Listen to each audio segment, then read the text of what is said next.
Friends, हमने last lectures में supreme court के जजेस के अपॉइंटमेंट्स और रिमूवल की बात की थी, और जो हाई कोर्ट के जजेस का अपॉइंटमेंट और रिमूवल है वो पारी मटीरिया है। पारी मटीरियल मतलब वही ग्राउंड्स, वही मटेरियल है, केवल आर्टिकल्स अलग अलग हो गए हैं।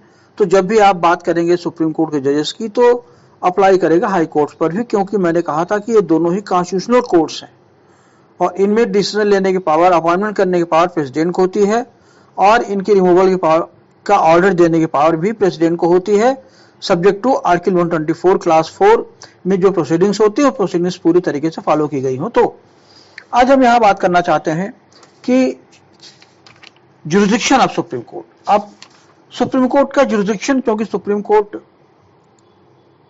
एक ही बॉडी है जो सब कुछ समेटे हुए है, आप कह सकते हैं ऑल इन वन है। चाहे हाई कोर्ट का सुपरविजन करना हो, चाहे फंडामेंटल राइट सिटीजन्स का या नॉन सिटीजन्स का हो इन्फोर्स करना हो, गवर्नमेंट पर कंट्रोल करना हो, पार्लियामेंट पर कंट्रोल लगाना हो कि आप ऐसा कोई लॉ नहीं बना सकते या ऐसा कोई अमेंडमेंट नहीं कर सकते, जो कॉन्स्टिट्यूशन का बेसिक फीचर हर्ट करता हो, ये पावर कहां से आती है? ये पावर आती है सुप्रीम कोर्ट के जुरिसडिक्शन से। तो jurisdiction depending upon nature of the relief, वो रिलीफ सिटीजन को मिलनी है, सरकार के अगेंस्ट मिलनी है या किसी अदर बॉडी के खिलाफ मिलनी है, ट्राइब्यूनल के खिलाफ मिलनी है, कुल मिलाकर के जितनी बॉडीज इंडिया में है सब सुप्रीम कोर्ट के नीचे होती हैं, इवन इंक्लूडिंग हाई कोर्ट। तो जब हम जुरिसडिक्शन की बात करते हैं तो आप देखेंगे कि 6 तरीके के जुरिसडिक्शन सुप्रीम कोर्ट के पास होते हैं।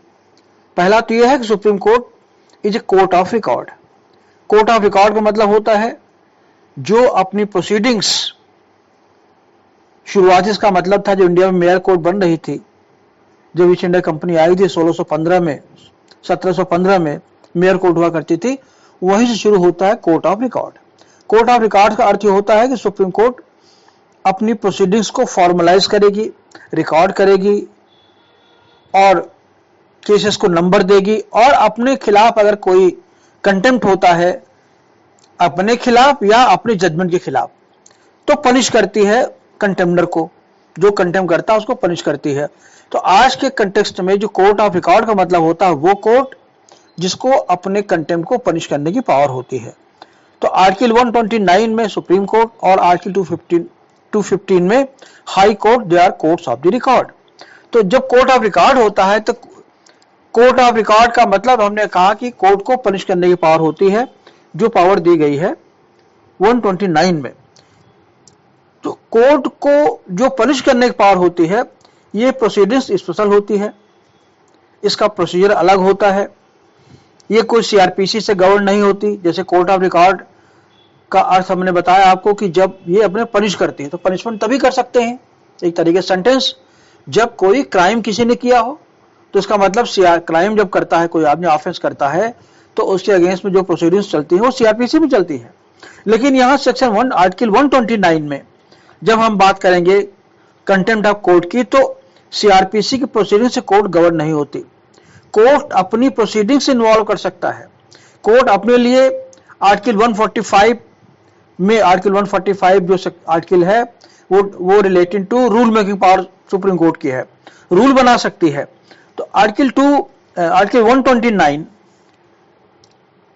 रेड विद आर्टिकल 215, 129 में सुप्रीम कोर्ट, आर्टिकल 215 में हाई कोर्ट, इनको अपने कोर्ट्स को अपने जजमेंट्स के वायलेशन को या अपने डिसऑनर को कंटेम्प्ट करने की पावर होती है।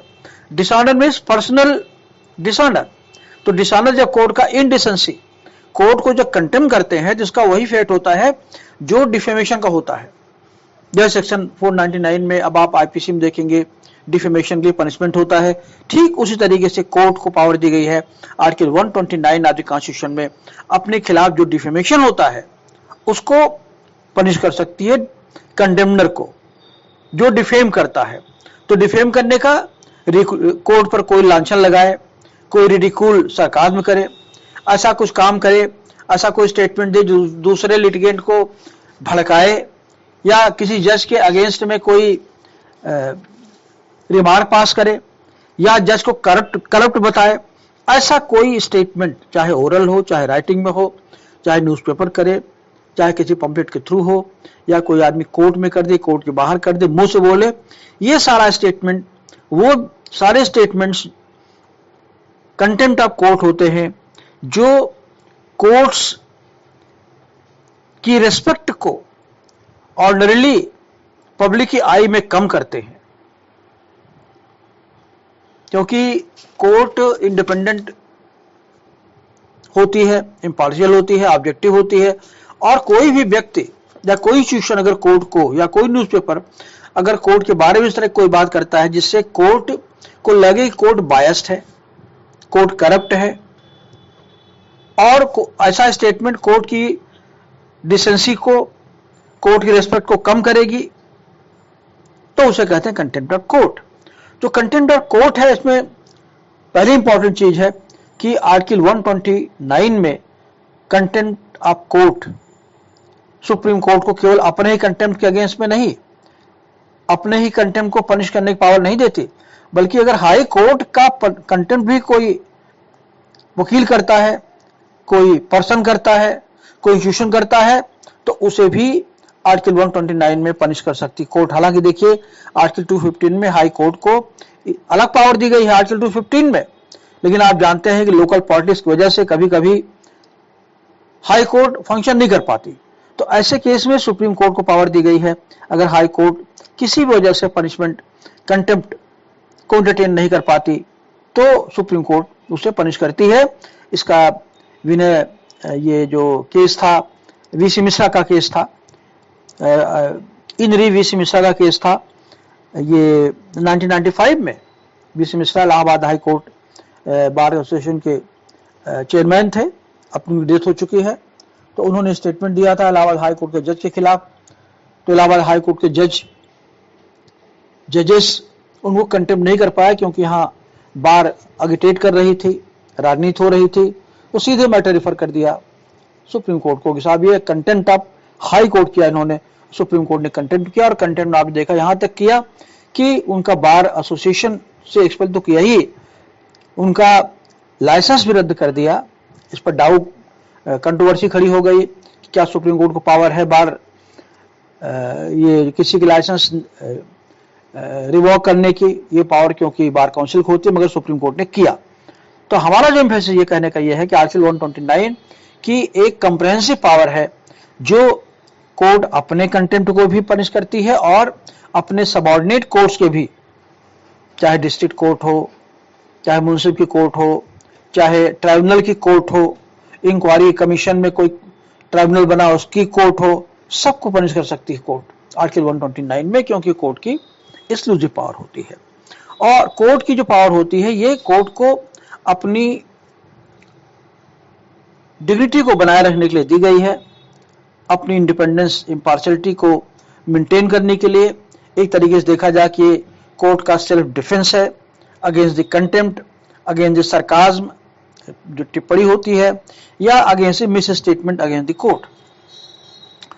इसमें दो केसेस बहुत लीडिंग हैं जो डिफाइन करते हैं what is contempt of court. पहला केस आया था Hiralal Dikshit versus state of UP, ये 1954 का केस था। एक्चुअली इनिशियल केसेस ही इंपॉर्टेंट है। और दूसरा इंपॉर्टेंट केस था सी के दफ्तरी वर्सेस ओपी गुप्ता। दफ्तरी साहब वकील थे, ओपी गुप्ता, सी के दफ्तरी वर्सेस ओपी गुप्ता, ये 1954 का केस, ये भी इंपॉर्टेंट है। दोनों केस शुरुआती दौर के हैं। इसमें सुप्रीम कोर्ट ने 5 गाइडलाइन ले डाउन की थी। इसमें कहा था कि what is the meaning of contempt of court. उन्होंने पहला इंपॉर्टेंट जो पॉइंट आउट किया था, पहला तो ये था कि ऐसी भी कोई सरकाज्म, कोई व्यंग, कोई रिडिक्यूल जो कोर्ट की डिग्निटी को कम करती हो और कोर्ट की जो इम्पार्शियलिटी है, कोर्ट की जो क्रेडिबिलिटी है, जो उसकी सत्यनिष्ठा है, उसको जनता में कम करती हो। जब पहला, अगर कोई इस तरह कोई बात करता है जिससे कोर्ट की क्रेडिबिलिटी डाउटफुल हो जाती है, ये कंटेम्प्ट होगा। दूसरा, अगर कोई जैसे दो पार्टी हुई तो एक पार्टी दूसरे पार्टी को भड़काती है, इस तरह भड़काती है कि बेंच बहुत खराब है, या थर्ड पर्सन कहता है तुम यहां लगाए हो, ये तो जज घूसखोर है, तो ऐसे केसेस में कोई पार्टी या कोई थर्ड पर्सन अगर कोर्ट पर ऐसा स्टेटमेंट देता है जो कोर्ट की ऑनेस्टी को एडवर्सली इफेक्ट करता है, तो कंटेम्प्ट ऑफ कोर्ट होगा। और थर्ड कोर्ट ने कहा किसी तरीके से अगर कोई इमोशन आप प्रोवोक करते हैं, जनता को प्रोवोक करते हैं, या कोर्ट की बटरिंग करते हैं, फ्लैटरी करते हैं, डायरेक्टली और इनडायरेक्टली ऐसा कोई काम करते हैं जो कोर्ट के माइंड को पल्यूट करती है, कोर्ट के माइंड को इंपैक्ट करती है कि जजमेंट, अगर इंपार्शियल जजमेंट देने में कोई ऑब्स्ट्रक्शन होता है तो कंटेम्प्ट ऑफ कोर्ट होगा। क्योंकि कोर्ट को हमेशा जो फेयर हियरिंग है, ट्रांसपेरेंट हियरिंग है और ऑब्जेक्टिव जजमेंट उसका कोर्ट की ड्यूटी होती है, और अगर इसमें कोई किसी तरीके से कोई ऑब्स्ट्रक्शन क्रिएट करता थर्ड पर्सन कोर्ट के खिलाफ किसी को भड़का करके, तो वो कंटेम्प्ट ऑफ कोर्ट होगा। और चौथा, कोर्ट में जा रहे हैं, हल्ला मचा रहे हैं, ऐसा कोई काम आप जो कोर्ट में करते हैं, चिल्ला रहे हैं, मेज पर फुला रहे हैं, कोर्ट को गाली दे रहे हैं, जज को, जो कोर्ट के प्रोसीडिंग्स को डिस्टर्ब करते हैं और जिससे कोर्ट अपना काम ठीक से नहीं कर पाती, उसे भी कंटेम्प्ट ऑफ कोर्ट माना जाता है। और लास्ट जो पांचवा पॉइंट कोर्ट ने कहा, अगर कोर्ट ऑर्डर कोई देता है, कोई जजमेंट देता है, कोई डिक्री देता है, कोई सेंटेंस देता है, अगर उसका कोई डिसोबे करता है, चाहे सरकार का कोई ऑफिशियल हो, अब अक्सर आप देखते होंगे कि हाई ऑफिसर के खिलाफ, सेक्रेटरी के खिलाफ, डीएम के खिलाफ कंटेम्प्ट का कोर्ट होता रहता है, हाई कोर्ट में पेशी होती रहती है। हम यहाँ हाई कोर्ट, क्योंकि हाई कोर्ट वही पावर होती है, ये चीज सुप्रीम कोर्ट में भी होती है, तो कोर्ट उसे बुला सकती है, बुला करके पनिश कर सकती है। एक इंपॉर्टेंट चीज है कि क्या कंटेम्प्ट ऑफ कोर्ट क्या होती है। इसमें दो केसेस आपको याद रखना, एक तो Hiralal Dikshit versus state of UP का केस है, दूसरा के दफ्ते वर्सेस ओपी गुप्ता का केस है। इन दोनों ही केसेस में दोनों साथ आए थे, इनमें सुप्रीम कोर्ट ने 5 इंपॉर्टेंट पॉइंट ले डाउन किए थे कि what is contempt of court. तो कोर्ट ऑफ कंटेम्प्ट, कोर्ट का जो कंटेम्प्ट है, कोई भी ऐसा एक्ट जो एडमिनिस्ट्रेशन ऑफ जस्टिस, जो कोर्ट का काम है, अगर इससे अफेक्ट होता है, एडवर्सली इंपैक्ट पड़ता है उस पर, तो कंटेम्प्ट ऑफ कोर्ट होगा। तो कंटेम्प्ट ऑफ कोर्ट की कोई कंप्रहेंसिव डेफिनेशन ना तो आर्टिकल 129 में दी गई, न दी जा सकती है। ये 5 गाइडलाइन सुप्रीम कोर्ट ने जो ले डाउन किए हैं, ये केवल इलस्ट्रेटिव हैं, और इनके आगे भी बहुत सारे ऐसे काम होते हैं जो कंटेम्प्ट ऑफ कोर्ट में आ सकते हैं। और ऐसा कोई भी काम जो इमोशंस अगेंस्ट कोर्ट इरेक्ट करते हैं, जिससे कि ये कोर्ट तो सही न्याय तुमको नहीं देगी, ये कोर्ट तो जज तो पहले घूस ले चुका है, कोई भी ऐसा काम, कोई भी ऐसा टिप्पणी, कोई भी ऐसा कमेंट जो कोर्ट या जज के अगेंस्ट में होता है, क्योंकि ऐसे टिप्पणी से, ऐसे स्टेटमेंट से कोर्ट अपना काम इंडिपेंडेंटली नहीं कर सकती, और लिटिगेंट्स पब्लिक ओपिनियन में उसकी जो रेस्पेक्ट है, उसकी जो डिग्निटी है, वो वैनिश होती है, धूमिल होती है। तो ऐसा कोई अटेम्प्ट कंटेम्प्ट ऑफ कोर्ट होता है। अब ये आर्टिकल 129 में जो कंटेम्प्ट ऑफ कोर्ट होती है, अब देखिए जनरल प्रोसीडिंग्स क्या होती है। तो हमने निष्कर्ष ये निकाला कि आर्टिकल 129 में कोर्ट पनिश करती है। तो जो पनिश करेगी, एक प्रोसीजर होगा, जो भी क्राइम करते हैं आप, जो ऑफेंस करते हैं, उसके लिए जो कोर्ट होती है पनिश करने के लिए, उसका तरीका दिया गया सीआरपीसी में। लेकिन 129 में कोर्ट सीआरपीसी से बाध्य नहीं है, किसी प्रोसीडिंग से बाउंड नहीं है, क्योंकि कोर्ट की इंडिपेंडेंट पावर है। कोर्ट अपनी प्रोसीडिंग्स, कोर्ट अपने रूल खुद फ्रेम कर सकती है। एक इंपॉर्टेंट चीज तो यह है कि जो कार्रवाई होती है आर्टिकल 129 के, ये फॉर्मल नहीं होती बल्कि इनफॉर्मल होती है, जो कोर्ट खुद या तो इनिशिएट कर सकता है, या फॉर्मल तरीके से अटॉर्नी जनरल के माध्यम से कोई केस आता है तो इनिशिएट करता है। लेकिन जैसे भी केस कोर्ट में आए, वो मैटर कोर्ट और उस कंटेम्नर जो कंटेम्प्ट करता है उसके बीच में होता है। तो यहां कोई पार्टी नहीं होती, केवल कोर्ट होता है और कोर्ट की अवमानना करने वाला होता है। इसलिए इसको कहते हैं इन री। इन री का मतलब when there is no party. Constitution of India में 2 ऐसे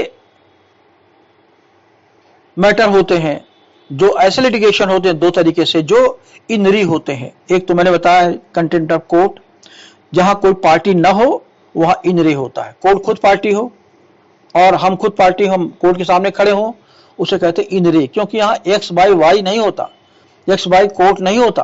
तो इनरी, जहां इनरी आए वहां समझिए कि कंटेंट ऑफ कोर्ट का मैटर ये है। एक इनरी का मतलब ये हुआ। दूसरा मतलब ये हुआ, दूसरा ऐसा प्रोसीजर जहां कोई पार्टी नहीं होती, वो है आर्टिकल 143 ऑफ द कॉन्स्टिट्यूशन में, जब कोर्ट एडवाइजरी ओपिनियन सीख करती है सुप्रीम कोर्ट से।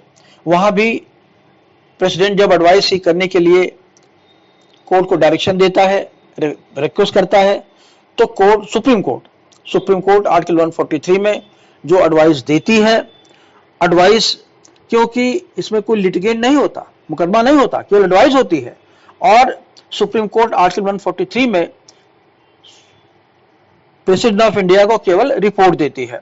तो ऐसा मैटर भी आर्टिकल 143 में जो लाया जाता है, उसमें कोर्ट का जजमेंट जो आता है उसे कहते हैं इनरी। इन दोनों वर्ड को आप हमेशा ध्यान रखिए, जहां इनरी वर्ड आएगा इसका मतलब वहां कोई पार्टी नहीं है, कोई एडवर्स पार्टी नहीं है, एक्स बाई वार्सी नहीं है। सिविल लॉ में एक्स वर्सेस वाई होता है, क्रिमिनल लॉ में एक्स वर्सेस स्टेट होता है, यहाँ दोनों ही मैटर नहीं है। तो ये कोर्ट की प्रोसीडिंग्स कोर्ट और उस इंडिविजुअल के बीच में होती है जो कोर्ट के सामने खड़ा होता है, कोर्ट उसको सुनता है, उसको माफ भी कर सकता है, उसको दंड भी दे सकता है। कैसे सुनेगा? हो सकता है कोर्ट कहेगा वकील नहीं, आप खुद अपनी बात कहिए। तो इनफॉर्मल प्रोसीडिंग्स होती है जहां सीआरपीसी या कोई क्रिमिनल लॉ का प्रोसीडिंग्स अप्लाई नहीं करता, कोर्ट खुद अपनी प्रोसीडिंग्स को इन्वॉल्व करती है, सर्च करती है, फ्रेम करती है और हियरिंग करती है और पनिशमेंट देती है। तो जो देखेंगे कंटेम्प्ट ऑफ कोर्ट एक्ट 1971 का बना हुआ है, उसमें कोर्ट को पावर है पनिशमेंट देने के लिए 6 मंथ्स तक का इम्प्रिजनमेंट मैक्सिमम या 2000 रुपए तक का जुर्माना, कोर्ट दोनों दे सकते हैं। अभी आपने देखा था कुछ दिन पहले शांति भूषण के खिलाफ कंटेम्प्ट ऑफ कोर्ट हुआ था, इसके पहले अरुंधति राय के खिलाफ कंटेम्प्ट ऑफ कोर्ट 2-3 बार हो चुका है। किताबें ऐसी लिखती हैं जो कोर्ट को हर्ट करती हैं, कोर्ट के इम्पार्शियलिटी को चैलेंज करती हैं। तो ऐसे केसेस कोर्ट के सामने आते रहते हैं और कोर्ट उनको पनिश करता भी, नहीं भी करता। जैसे शांति भूषण के ऊपर 1 रुपए जुर्माना लगा के छोड़ दिया क्योंकि बड़े वकील थे, और अगर उनको ज्यादा पनिशमेंट देती तो कोर्ट में विद्रोह हो सकता था, क्योंकि जजेस after all they also come from the bar, उन्हें बार को मिला के चलना पड़ता है। तो कोई भी ऐसा स्टेटमेंट जो कोर्ट के फेयरनेस पर, उसकी रीजनेबलनेस पर, उसके इम्पार्शियलिटी पर, उसकी वेरासिटी पर, ट्रुथ पर, उसकी क्रेडिबिलिटी पर लांछन लगाती है, उसे कहते हैं कंटेम्प्ट। लेकिन कंटेम्प्ट से बचने का तरीका क्या है? कंटेम्प्ट कब नहीं माना जाता? जब आप फेयर कमेंट हो, अगर ट्रुथ है, सही बात कही है, कोर्ट के सामने आप साबित किया साहब ये बात सही है मैंने कही, आपके खिलाफ जो कही है, तो जज के खिलाफ आप देखिए सर्टेन प्रिविलेजेस मिले हुए हैं। Even article 129 of the constitution में पार्लियामेंट को भी पावर नहीं है कि जब तक कोई जज है तब तक उसके खिलाफ कोई प्रोसीडिंग शुरू कर सके। हाँ, अगर उसको निकालना है आर्टिकल 124 क्लास 4 में, तब उसके खिलाफ टिप्पणी कोई पार्लियामेंट में हो सकती है, अदरवाइज टिप्पणी किसी करने का राइट नहीं है। इसलिए कोर्ट को भी काफी कॉशियस रहना पड़ता है, अलर्ट रहना पड़ता है, कहीं हमारा कोई काम ऐसा ना हो जिससे पब्लिक की निगाह हमारी इमेज गिरे, और अगर फिर भी कोई कंटेम्प्ट करता है तो कोर्ट उसको पनिश करती है। इसके लिए बना कंटेम्प्ट ऑफ कोर्ट है 1971 का, डिटेल जाने की जरूरत नहीं है, जो कॉन्स्टिट्यूशन ऑफ इंडिया आर्टिकल 129 के साथ होता है, और 215 में यही पावर दी गई है हाई कोर्ट को। तो हाई कोर्ट अपनी पावर खुद यूज कर सकता है या उसी की पावर को supreme court of India use कर सकता है आर्टिकल 129 में। और ऐसे कोर्ट को जो अपनी कंटेम्प्ट को पनिश करने की खुद पावर रखते हैं उसे कहते हैं कोर्ट ऑफ रिकॉर्ड। तो सुप्रीम कोर्ट और हाई कोर्ट दोनों कोर्ट ऑफ रिकॉर्ड है। इसका पहला जुरिस्डिक्शन दिया है कंटेम्प्ट को पनिश करने का। अब दूसरे तरीके जब देखते हैं तो जब हम क्लासिफिकेशन करते हैं जुरिस्डिक्शन का, 2 तरीके से करते हैं, ओरिजिनल जुरिस्डिक्शन प्रारंभिक क्षेत्राधिकार और अपीलेट क्षेत्राधिकार। तो अब पहले हम देखें what is original jurisdiction, supreme court का क्या है। सुप्रीम कोर्ट का जब हम आते हैं ओरिजिनल जुरिस्डिक्शन में, मतलब कोई मैटर सीधे सुप्रीम कोर्ट में लाया जाए बिना हाई कोर्ट में गए या बिना नीचे की कोर्ट में गए। तो यहाँ 2 तरह के मैटर्स हैं जुरिस्डिक्शन जो हाई कोर्ट के मौलिक क्षेत्राधिकार है। एक तो आर्टिकल 131 ऑफ द कॉन्स्टिट्यूशन है। याद करिए जब मैं बता रहे थे इंडियन कॉन्स्टिट्यूशन फेडरल है, यूनिटरी है, तो मैंने इस आर्टिकल का रेफरेंस आपको दिया था। जब आर्टिकल 131 तब इन्वोक होता है, तब लागू होता है जब सेंट्रल और किसी स्टेट के बीच में कोई भी डिस्प्यूट हो, दो स्टेट्स के बीच में कोई डिस्प्यूट हो, या सेंटर एक तरफ हो, कई स्टेट्स एक तरफ हो, उनके बीच में कोई डिस्प्यूट हो। तो जब स्टेट्स के बीच में, यूपी एमपी के बीच में, union government of India versus UP के बीच में कोई डिस्प्यूट होगा, तो इस डिस्प्यूट का सेटलमेंट आर्टिकल 131 में सुप्रीम कोर्ट करती है, और जो ये बताता है कि हमारी जो सुप्रीम कोर्ट है वो सुप्रीम है। इसमें खैर प्रोविजन हम नहीं जाएंगे, बस इतना समझ लीजिए कि ऑरिजिनल जुरिडिक्शन सुप्रीम कोर्ट का आर्टिकल 131 में है, और लेकिन सुप्रीम कोर्ट ऐसे किसी मैटर को डिटेन नहीं कर सकती। जुरिडिक्शन जो ऑरिजिनल जुरिडिक्शन में जो 1950 के पहले कोई ट्रीटी हो, कोई कोवेनेंट हो, कोई कन्वेंशन हो, ये सब इसके बाहर कर दिया गया है। और इसके अलावा ऑरिजिनल जुरिडिक्शन में आर्टिकल 131 में जो जुरिडिक्शन ऑरिजिनल दिया गया उसमें तीन चीजों को और बाहर कर दिया गया है। एक तो यह है कि आर्टिकल 262 में इंटर स्टेट रिवर का अगर कोई डिस्प्यूट होता है उसके लिए एक अलग से कमीशन बना हुआ है, जैसे कावेरी रिवर इंटर ट्राइब्यूनल बना हुआ है। हर जो नदी दो या दो के स्टेट के बीच में आती है उसके लिए कोर्ट 1956 में ट्राइब्यूनल बना दिया गया है। तो उस पर कोर्ट का जुरिडिक्शन आर्टिकल 131 अप्लाई नहीं करता, बल्कि भले दो स्टेट के बीच में मैटर हो या यूनियन स्टेट के बीच में पानी के बंटवारे का मैटर हो, लेकिन वो मैटर आर्टिकल 262 के माध्यम से ट्राइब्यूनल से डिसाइड होगा। अगर कोई इंटर स्टेट रिवर है, दो राज्यों के बीच में जाती है, और 1956 में कुछ नदियों को जो इंटर स्टेट रिवर्स है उसको 1956 में लॉ बना करके यूनियन ने, सेंट्रल ने बाहर कर दिया है सुप्रीम कोर्ट के जुरिडिक्शन में। तो आर्टिकल 262 में ऐसा किया जा सकता है कि आर्टिकल 131 का ऑरिजिनल जुरिडिक्शन समाप्त हो जाए, वापस ले लिया जाए। और दूसरा इंपॉर्टेंट पॉइंट है, फाइनेंस कमीशन की रिपोर्ट है अगर कोई डिस्प्यूट होता है, क्योंकि देखिए आर्टिकल 280 में फाइनेंस कमीशन रिपोर्ट देता है, तो उसी रिपोर्ट के बेसिस पर बंटवारा होता है यूनियन और स्टेट्स के बीच में। जो एलोकेशन ऑफ फंड्स है, जो फाइनेंस कमीशन की रिपोर्ट होती है, स्टेट को कितना पैसा मिलेगा, ग्रांट से नेट कितना मिलेगा, यूनियन कितना पैसा लेगी, ये सब आर्टिकल 280 में जो फाइनेंस कमीशन की रिपोर्ट होती है उसी से डिसाइड होता है। और तीसरी जो आर्टिकल 131 के बाहर कर दिया गया है वो है आर्टिकल 290 में, उसमें स्टेट और यूनियन के बीच में जो खर्चों को लेकर के, एक्सपेंडिचर को लेकर के अगर कोई विवाद है तो उसका एक अलग मैकेनिज्म होता है, आर्टिकल 290 में दिया गया है, वो सुप्रीम कोर्ट में नहीं आता। सुप्रीम कोर्ट का दूसरा जुरिडिक्शन ओरिजिनल है आर्टिकल 32। आर्टिकल 32 क्या है? आर्टिकल 32 तब इन्वोक होता है जब किसी व्यक्ति का, चाहे वो सिटीजन हो चाहे नॉन सिटीजन हो, क्योंकि जब हम डिस्कस कर रहे थे हमने बताया था आपको दो तरह के फंडामेंटल राइट होते हैं, जैसे आर्टिकल 14 है, आर्टिकल 20 है, 21 है, 22 है, ये सबको मिले हुए हैं। तो जिसको जो राइट फंडामेंटल दिया गया है कॉन्स्टिट्यूशन में, अगर उस राइट का वायलेशन होता है तो आर्टिकल 32 को वो इन्वोक कर सकता है, उसे कहते हैं रिट जुरिडिक्शन। तो रिट जुरिडिक्शन में कोई व्यक्ति सुप्रीम कोर्ट में सीधे जा सकता है अपने ग्रीवांस को लेकर के, अगर ये शो कर सकता है कि हमारे फंडामेंटल राइट का कोई वायलेशन हुआ है। देखिए एक चीज से बता दें आपको, क्योंकि हाई कोर्ट ने बताना आपको, यही जुरिडिक्शन हाई कोर्ट को आर्टिकल 226 में दिया गया है, लेकिन उसका जुरिडिक्शन केवल उस स्टेट तक लिमिटेड है जिस स्टेट में वो रह रहा है, जहां की हाई कोर्ट है। एक तो पहला अंतर आएगा ये। दूसरा, क्योंकि 226 में भी फंडामेंटल राइट के वायलेशन की रेमेडी हाई कोर्ट से आप ले सकते हैं, जबकि आर्टिकल 32 रेमेडी देता है केवल सुप्रीम कोर्ट में अगर फंडामेंटल राइट का वायलेशन किसी को होता है तो आर्टिकल 32 की रेमेडी बहुत व्यापक है, बहुत कॉम्प्रिहेंसिव है। होल इंडिया में से कोई भी सिटीजन, कोई भी पर्सन आकर के सुप्रीम कोर्ट का दरवाजा खटखटा सकता है, सब स्टेट हमारा फंडामेंटल राइट वायलेट कर रही है, जबकि आर्टिकल 226 में ये राइट केवल उस स्टेट लोगों को होता है, जबकि राइट वही। दूसरा, आर्टिकल 226 का राइट एक दूसरे तरीके से 32 के कंपेरिजन में बहुत ब्रॉड है, बहुत कॉम्प्रिहेंसिव है। कॉम्प्रिहेंसिव कंपैरेटिवली इस सेंस में है कि जहां आर्टिकल 32 में सुप्रीम कोर्ट का ऑर्डिनल जुरिडिक्शन केवल फंडामेंटल राइट तक कन्फाइंड है, वही आर्टिकल 226 में फंडामेंटल राइट के अलावा भी अगर कोई वायलेशन राइट का होता है तब आप हाई कोर्ट में जा सकते हैं। तो हाई कोर्ट की जो पावर दी गई है आर्टिकल 226 में वो फंडामेंटल राइट के वायलेशन पे या अदर कोई राइट वायलेट होता है, जबकि आर्टिकल 32 में जो जुरिडिक्शन ऑरिजिनल दिया गया है सुप्रीम कोर्ट वो केवल फंडामेंटल राइट के वायलेशन पर होता है। ये इतना मैंने आपको इसलिए बता दिया। हाँ, अगर कोई आदमी कोई पर्सन आर्टिकल 226 में हाई कोर्ट में चला गया है फंडामेंटल राइट को लेकर के और हाई कोर्ट ने रिजेक्ट कर दिया है तो सुप्रीम कोर्ट में वो नहीं आ सकता, क्योंकि सुप्रीम कोर्ट भी और हाई कोर्ट दोनों कॉन्स्टिट्यूशनल कोर्ट्स होती हैं। तो अगर एक राइट को लेकर के हाई कोर्ट में गए हो और हाई कोर्ट ने उसे रिजेक्ट कर दिया है, रिलीफ आपको नहीं दी है, आप दोबारा वही रिलीफ कोर्ट से नहीं ले सकते। या अगर एक बार आर्टिकल 32 में आप चले गए हैं तो दोबारा फिर हाई कोर्ट सुप्रीम कोर्ट में चले गए हैं तो दोबारा हाई कोर्ट में आप नहीं जा सकते। इसका मतलब it is question of res judicata.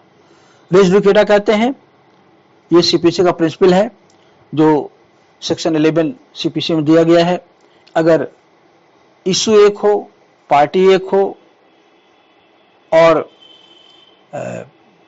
ये जो वो मैटर डिसाइडेड हो, किसी जजमेंट हो चुका हो, तो उसी मैटर को दूसरी पार्टी, दोनों में से कोई पार्टी उसी कोर्ट के सामने या उसी के पैरेलल कोर्ट के सामने दोबारा नहीं उठा सकती, वो मैटर का एंड हो जाता वहीं पर।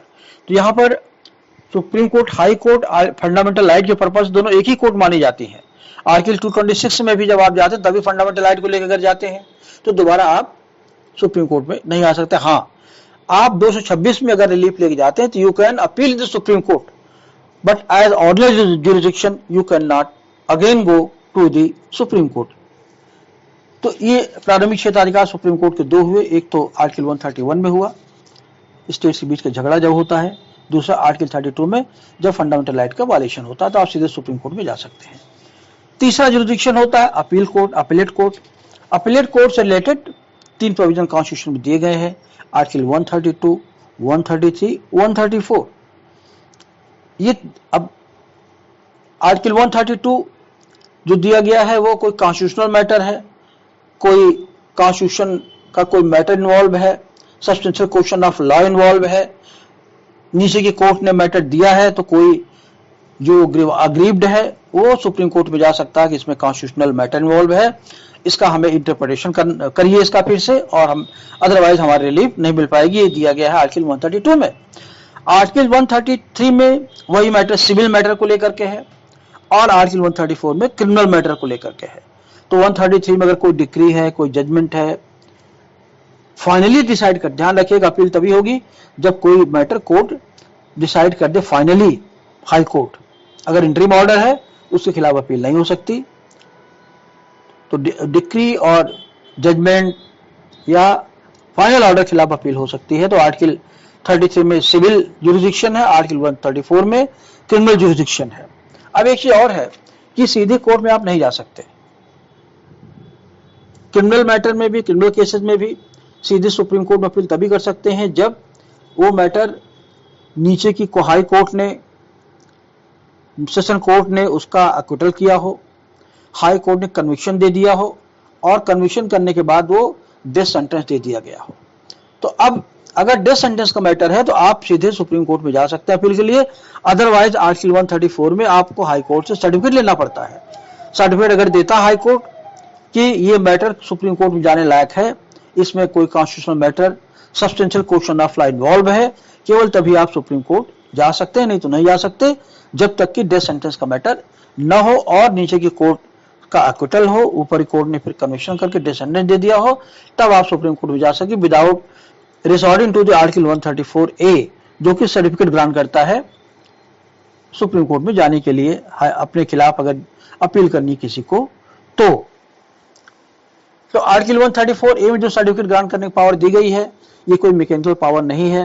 कोर्ट सुनवाई करती है, इसके बाद दोनों पार्टी को मौका देने के बाद अगर उसको समझ में आता है कि हाँ ये मैटर अपील करने लायक है तो सुप्रीम कोर्ट में उसे अपील करने के लिए एक सर्टिफिकेट ग्रांट करती है कि हमने जजमेंट दिया है और ये अपील करने का हम इनको सर्टिफिकेट दे रहे हैं। तो उसका टाइम होता है, सीआरपीसी में अलग टाइम होता, सीपीसी में अलग टाइम होता, उस टाइम फ्रेम के भीतर तो सुप्रीम कोर्ट में अपील कर सकते हैं।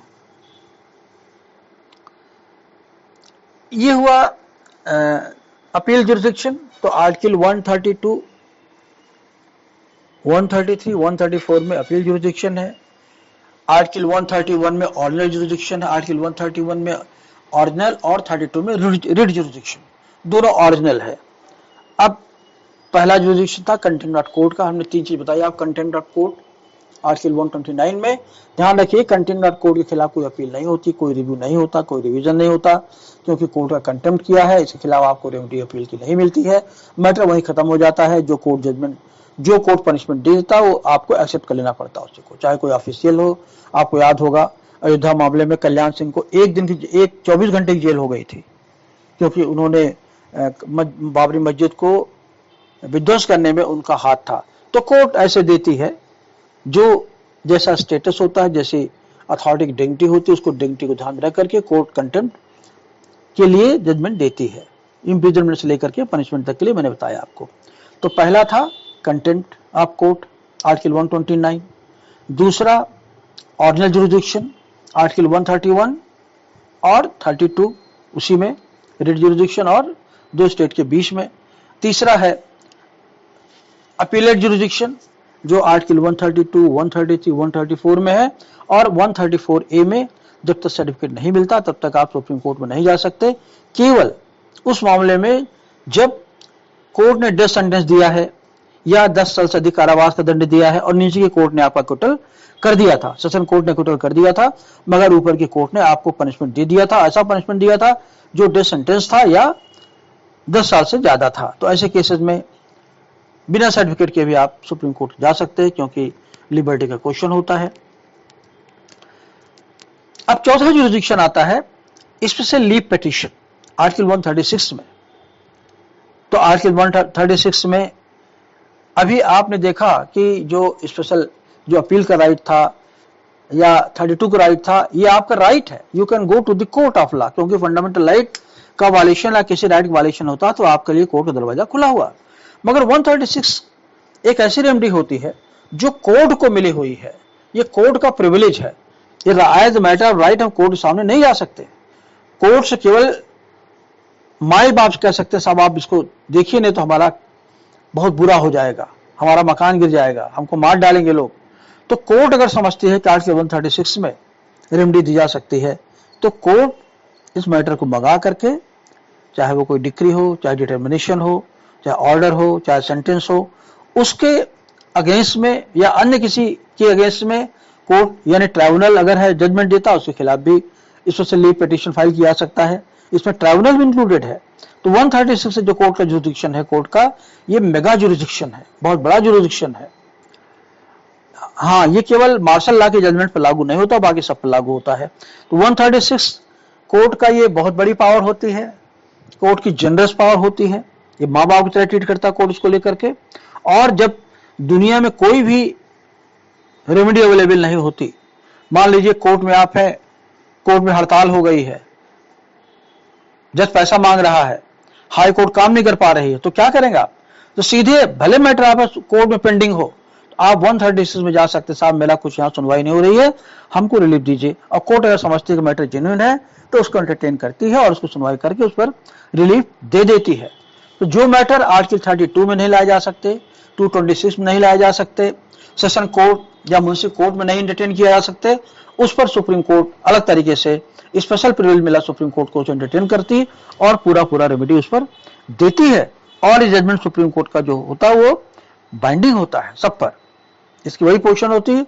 देखिए बाइंडिंग कैरेक्टर सुप्रीम कोर्ट का आर्टिकल 141 में डिफाइंड है, इसे कहते हैं रेशियो डिसाइडेंडी रूलिंग भी कहते हैं इसको। तो आर्टिकल 141 में ये बाइंडिंग होता है कोर्ट पर, 136 से जजमेंट होता है, इसकी वही वैल्यू होती है जो ऑर्डिनरी कोर्ट जजमेंट की होती है।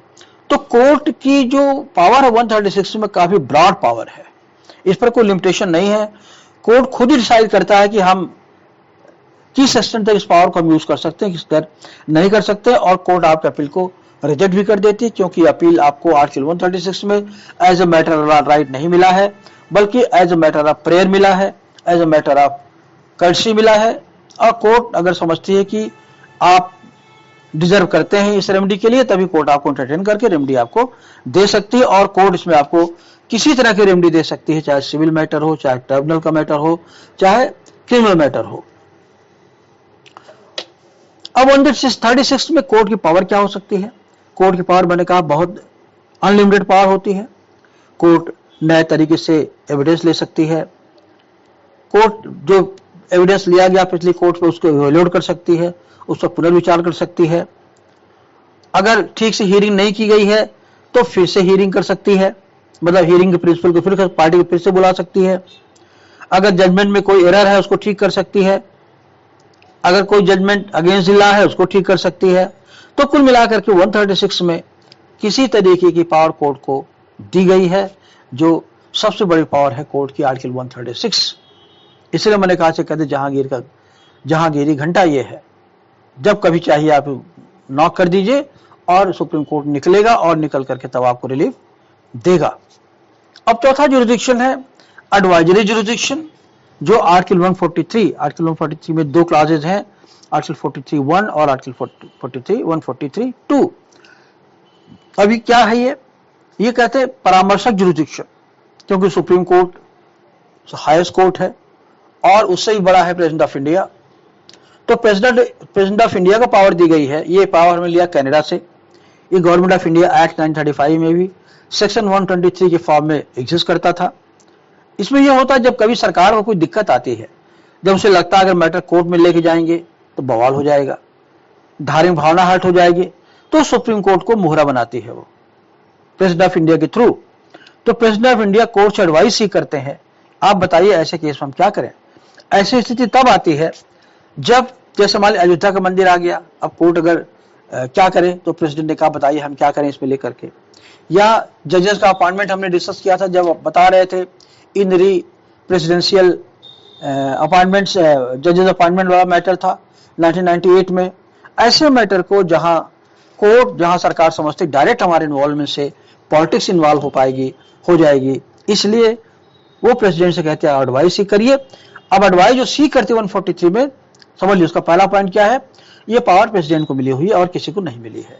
दूसरा, वो सुप्रीम कोर्ट से सीख कर सकता है, कह सकता है राइटिंग में, आप हमें पार्टिकुलर ऐसे मैटर दीजिए एडवाइस जिसमें कॉन्स्टिट्यूशनल मैटर इन्वॉल्व है और पब्लिक इंटरेस्ट इन्वॉल्व है।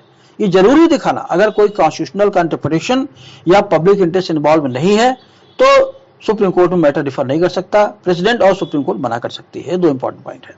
तीसरा, अगर वो सुप्रीम कोर्ट को मैटर को भेजता है तो supreme court the word is may भेज सकता है, और अगर भेजेगा सुप्रीम कोर्ट हियरिंग करेगी उस पर। हियरिंग करने के बाद उसको अपनी ओपिनियन रिपोर्ट के फॉर्म में दे सकती है। रिपोर्ट का फॉर्म होता है, it is a report not education. इसलिए इसके खिलाफ भी कोई अपील रिवीजन वगैरह नहीं होता ये मैटर, क्योंकि सुप्रीम कोर्ट ने रिफर किया था और सुप्रीम कोर्ट के पास ये जाना है एडवाइस के फॉर्म में, इसलिए मैटर वहीं खत्म हो जाता है। सुप्रीम कोर्ट प्रेसिडेंट के पास जाना है, इसलिए प्रेसिडेंट अगर चाहे इसे माने चाहे न माने। तो जनरली द वर्ड में यूज किया गया 143 में। और आप देखेंगे ये जो 143 है, इसका पर्पस क्योंकि जब सीधे कोर्ट में जाने से गवर्नमेंट कतराती है, सीधे इन्वॉल्व नहीं होना चाहती, तो वो प्रेसिडेंट ऑफ इंडिया को इन्वॉल्व कर देती है। और इसमें कोर्ट जनरली जजमेंट अपनी ओपिनियन देता है, लेकिन नहीं भी देता। जैसे अभी देखिए फारूकी वाले केस में, फारूकी वर्सेस ऑफ इंडिया के केस में 1993 का केस है, सुप्रीम कोर्ट ने मना कर दिया एडवाइस देने के लिए। ये मैटर जो था अयोध्या वाला मैटर 1992 में जो आया था, उसने कहा कि ये मैटर पॉलिटिकल मैटर है, रिलीजियस मैटर है, हमको आप मत उलझाइए, हमारा काम है संविधान की व्याख्या करना, इसमें क्या पब्लिक इंटरेस्ट इन्वॉल्व है, इसलिए उसने मना कर दिया है। इसी तरीके से आप देखिए 1956 में स्पेशल कोर्ट्स बिल आया था, एक 31 में 78 में आया था। उसमें सुप्रीम कोर्ट ने कहा कि हम इसको नहीं एंटरटेन करेंगे क्योंकि इसमें पॉलिटिकल मैटर इन्वॉल्व है। तो जहां मैटर सुप्रीम कोर्ट लगता है पॉलिटिकल मैटर इन्वॉल्व है, जहां लगता है सुप्रीम कोर्ट को एडवाइस देने से भावना भड़क सकती है, कोई कम्युनिटी में वायलेंस हो सकता है, तो कोर्ट उसको मना कर देती है। लेकिन इतना आसान नहीं होता। तो अभी तक सुप्रीम कोर्ट ने देखा, आप एक ही मैटर को जनरली जो करंट मैटर है उसको उसने लेने से मना किया है, जो था अयोध्या का matter, Faruqui versus union of India का केस था, जिसमें उन्होंने कहा कि हम इसको एंटरटेन नहीं करेंगे। अभी तक सुप्रीम कोर्ट के सामने कुल 12 मामले आए हैं, जिसमें पहला मामला था इंडरी दिल्ली लॉज एक्ट 1958 में पहला मामला था, रिलेटेड था, बाउंड्री से रिलेटेड था। दूसरा था इनरी, देखिए सब में इनरी आ रहा, ध्यान रखिएगा, इनरी द केरल एजुकेशन बिल, ये 58 का मैटर है। कुल एजुकेशन पॉलिसी थी, कम्युनिस्ट गवर्नमेंट थी, नामुंजी पात गवर्नमेंट थी, वहां पर वो सारे एजुकेशन का नेशनलाइजेशन कर रहे थे, जो माइनॉरिटीज को भी सरकारीकरण कर रहे थे, उसका विरोध हुआ था। अल्टीमेटली कोर्ट ने कहा कि भाई इसको मत करो, और ये बिल नहीं लाया गया, 33 एडवाइस दिया उन्होंने, और सरकार बच गई, सेंट्रल स्टेट की भी टकराव बच गया। इसके बाद आप देखिए तीसरा केस है इनरी बेरूबारी 1962 का केस है, जिसमें बांग्लादेश से इंडिया का जो कच्चा तीबू का जो आइलैंड है एक्सचेंज होना था, बेरूबारी का इंपॉर्टेंट केस है। तीसरा है इंडियन कस्टम्स के एक्ट, कस्टम्स एक्ट केस का मतलब होता है ये जो मैटर है, ये 63 का मैटर ये भी है। इसमें इसका ये था कि जो कस्टम है, कस्टम एक्ट में अगर कोई जो पनिशमेंट किसी के, उसका नेचर क्या है, क्या वो क्रिमिनल नेचर है, तो कोर्ट ने कहा नहीं, क्रिमिनल नेचर नहीं है, और अगर कस्टम एक्ट किसी को पनिशमेंट मिलता है उसे दोबारा भी पनिश किया जा सकता है। इसके बाद देखिए ये केशव सिंह मामला आया था 1971 में, इसको कहते हैं the privilege and immunities of state legislature. तो ये इंपॉर्टेंट बड़ा केस था जो पार्लियामेंट्री प्रिविलेज से इन्वॉल्व था, और कलह थी 1965 में जब केस आया तो लगा कि जुडिशरी और ये जो विधानसभा यूपी की है दोनों टकराहट के पेज में है। तो ये इसने मैटर सुलझाया था इस केस में 65 में, जब मैटर लाया गया सुप्रीम कोर्ट के सामने, उन्होंने कहा भाई आप दोनों आदमी ढंग से रहिए, और अल्टीमेटली उनका सुप्रीम आर्टिकल 21 में सुप्रीम कोर्ट हाई कोर्ट को पावर है रेवन्यू देने की, लेकिन विधानसभा के भी प्रिविलेज होता है। तो ये बीच का रास्ता निकाला गया था केशव सिंह के केस में। इसके बाद आप देखेंगे इंडियन स्पेशल कोर्ट्स बिल आया था, स्पेशल कोर्ट बनाने का मामला था, ये 1979 में जब ये मैटर लाया जा रहा था इमरजेंसी के बाद पहला मामला आया था। अलग से कोर्ट बनाने के बाद कोर्ट्स बिल, कुछ अथॉरिटीज के लिए अलग से कोर्ट सुप्रीम कोर्ट ने मना किया, एडवाइस दिया कि ऐसा मत करिए आप। इसके बाद देखिए कावेरी जल विवाद था, जो तमिलनाडु और पांडिचेरी केरल के बीच में डिस्प्यूट है, उसमें भी जजमेंट दिया सुप्रीम कोर्ट ने 1974 में। इन राम जन्मभूमि का मामला आप जान ही रहे हैं, और 1993 का मैटर था। और इसके बाद जजेस के अपॉइंटमेंट में 1998 में इन प्रेसिडेंशियल ओपिनियन 1998 में हमने डिस्कस किया था जब बता रहे थे जुडिशरी को लेकर के। इसके बाद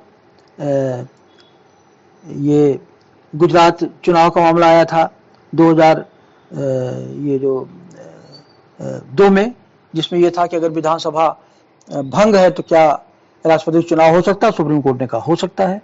इसके बाद अल्टीमेटली 2012 में देखा 2G स्पेक्ट्रम मामला आया था, जिसमें सरकार के कई मंत्री फंसे थे, जी राजा, ये जो होम मिनिस्टर जो मिनिस्टर थे उसमें होम मिनिस्टर क्या नाम था उनका, जो होम मिनिस्टर थे क्या नाम उनका था, नाम याद आ रहा अभी, चिदम्बरम फंसे थे, इन्वॉल्व थे। आज भी चल रहा मुकदमा, अल्टीमेटली जजमेंट दिया था। एक जजमेंट बीच में और आया था जो हमने रेफरेंस नहीं दिया, वो भी कुछ 12 जजमेंट था, 11 ही हो रहे हैं। तो ये था new India Motors limited versus Morris, 1960 का केस था। गवर्नमेंट ने नेशनलाइजेशन किया था इसका। तो क्वेश्चन ये था जो सरकारी जो कर्मचारी जो कंपनी में काम कर रहे थे उनका क्या मुआवजे का क्या होगा, पैसे का क्या होगा, उनको सबको टर्मिनेट कर दिया गया था। सुप्रीम कोर्ट ने कहा कि उनको सबको मुआवजा मिलना चाहिए, उनको सैलरी पूरी मिलनी चाहिए। ये कुल 12 केस हैं सुप्रीम कोर्ट में जो आपको जानना है। इसके बाद इसमें और कुछ इंपॉर्टेंट चीज नहीं है। इसके बाद 5वां जुरिडिक्शन आता है रिव्यू का। रिव्यू पिटीशन आर्टिकल 137 में कोर्ट को अपने जजमेंट को रिव्यू करने की पावर है। इसका attend supreme court article 145C में और ई में ला बना सकती, रूल बना सकती है। देखिए सुप्रीम कोर्ट को रूल मेकिंग पावर है 145 में, तो 137 रिव्यू कैसे होगा, सुप्रीम कोर्ट कहता है कि जो रूल बनाया है कि इसके लिए एडुकेट ग्राउंड होना चाहिए, अपरेंट मिस्टेक ऑफ फैक्ट होना चाहिए, रिकॉर्ड पर कोई गलती होनी चाहिए, और कोई नई चीज ऐसा एविडेंस आया हो जिसकी हमारे लिए जो इंपॉर्टेंट हो, जो पहले मैटर में उठाया न गया हो। तो सुप्रीम कोर्ट इतनी आसानी से रिव्यू नहीं करती है। उसे कब रिव्यू करती है? जब उसे लगता है कि रिव्यू जो जजमेंट हमने दिया था उसमें और अब रिव्यू में कोई नया मैटर आ गया है। दूसरा, रिकॉर्ड पर कोई ऐसी मिस्टेक और एरर है जो क्लियर कट दिखाई पड़ती है। और तीसरा है कोई रीजनेबल अगर ग्राउंड है। 3 ग्राउंड होते हैं जिस पर सुप्रीम कोर्ट रिव्यू कर सकती है। और क्योंकि सुप्रीम कोर्ट रिव्यू तब करती है जब कोई सीरियस मैटर आता है, और क्योंकि दूसरा जो किसी पार्टी को इनजस्टिस न हो, इसके लिए रिव्यू की पावर सुप्रीम कोर्ट की इंपॉर्टेंट पावर हो जाती है। और केवल कंपेलिंग सर्कमस्टांसेस में किया जा सकता है ताकि इसका मिसयूज ना हो। कंपेलिंग क्या है हमें बता दें। 3 ग्राउंड जो सुप्रीम कोर्ट ने आर्टिकल 145E में ले डाउन किया गया है। और ये जो पावर है आप देखेंगे, ये कोर्ट को एरर अगर किसी ने किया है, कोर्ट ने अगर कोई एरर किया सुप्रीम कोर्ट ने, उस एरर को करेक्ट करने की पावर है। ये कोई लॉ जजमेंट देने की पावर नहीं है। जो जजमेंट पहले दिया गया है उस एरर को करेक्ट करने की पावर है।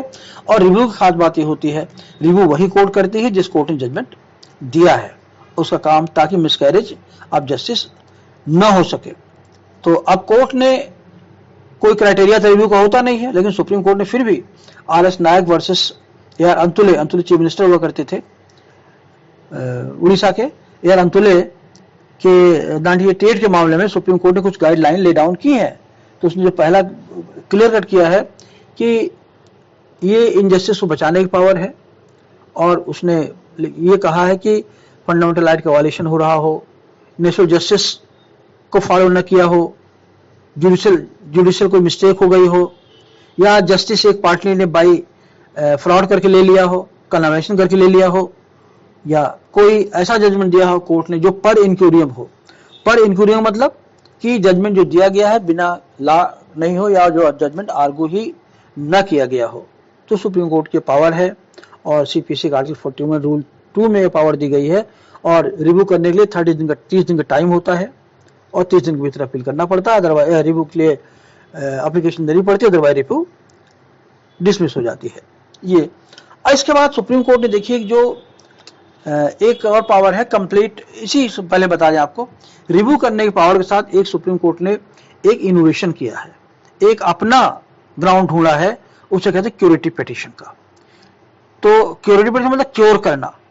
तो क्यूरेटिव पिटीशन वो पिटीशन होता है जो सुप्रीम कोर्ट अपनी गलती को सुधारता है।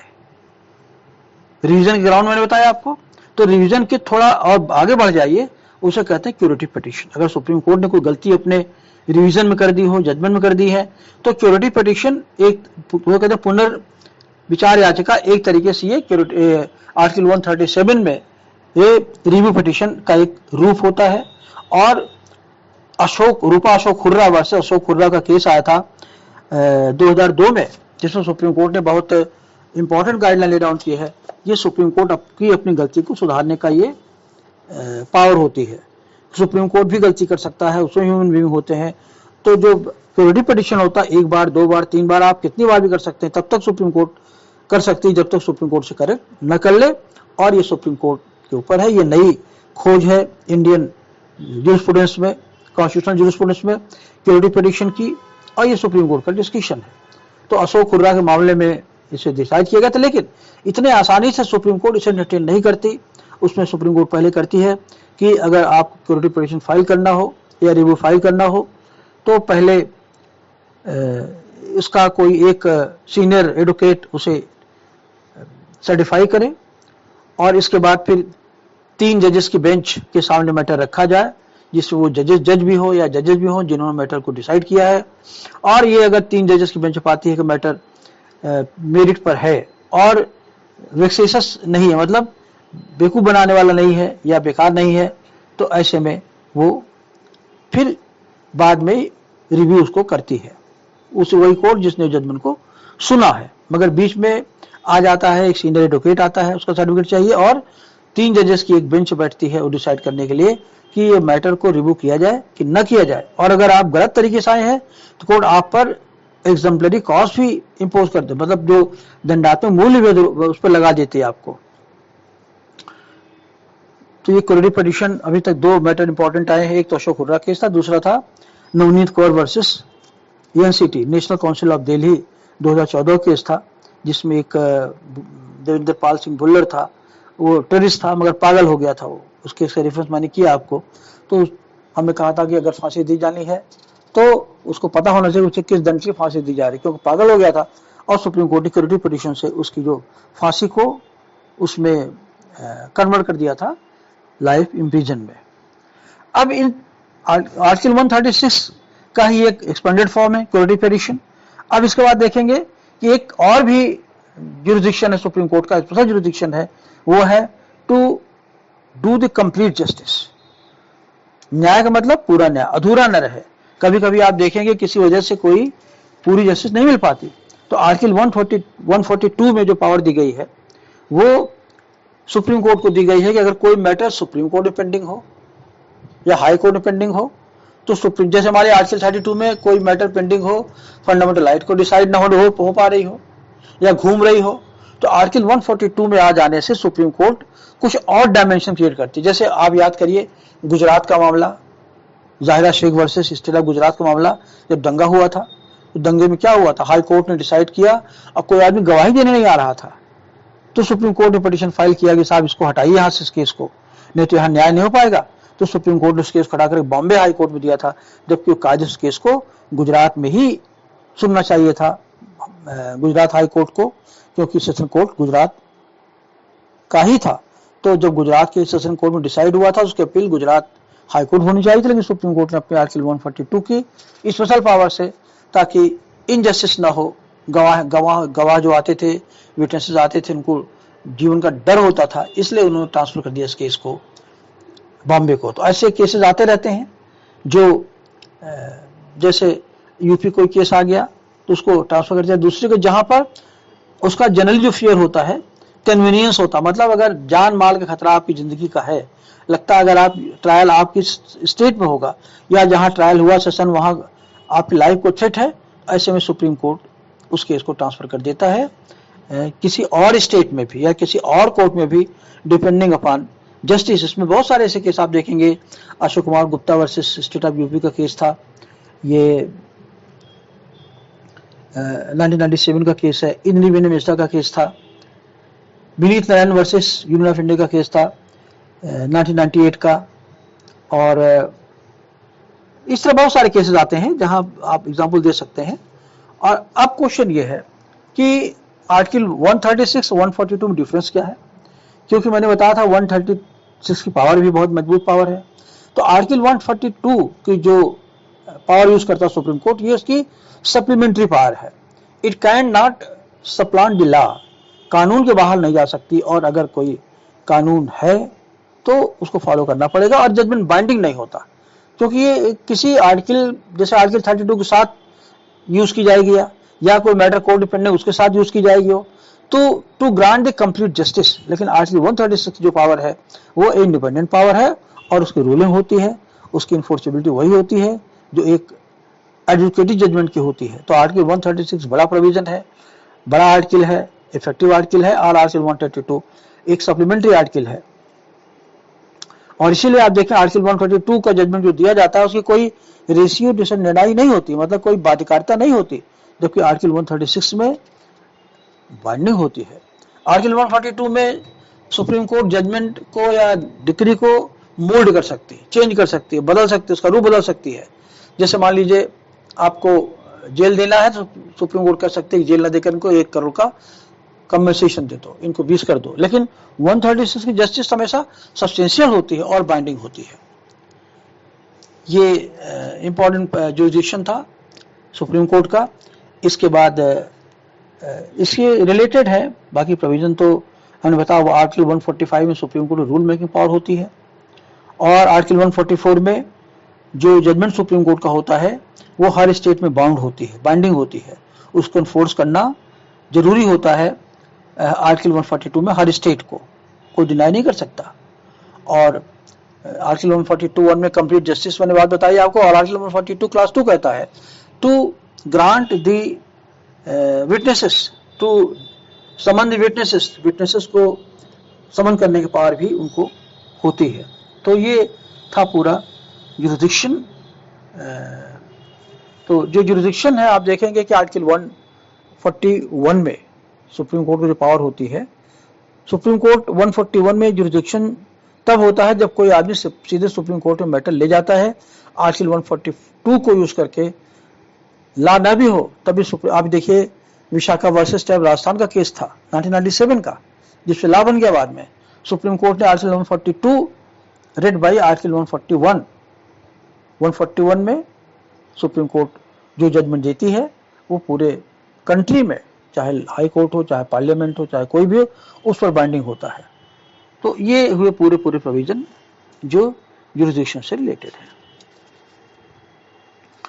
इसमें कोई खास इश्यू, इसमें कुछ और बस्ती नहीं है। इसमें एक प्रोविजन और भी कर सकते हैं, लेकिन वो रिलेटेड टू अपॉइंटमेंट है कि आर्टिकल 146 में सुप्रीम कोर्ट को जो सुप्रीम कोर्ट की जो सिविल सर्वेंट्स हैं, जो ऑफिसर्स हैं, उनको अपॉइंट करने की पावर होती है। और आर्टिकल 138 में हाई कोर्ट को पावर, ये पार्लियामेंट को पावर होती है कि सुप्रीम कोर्ट की पावर को बढ़ा भी सकती है और एडिशनल उसको जुरिडिक्शन दे भी सकती है। ये पूरा हुआ आपका जुरिडिक्शन। Thank you.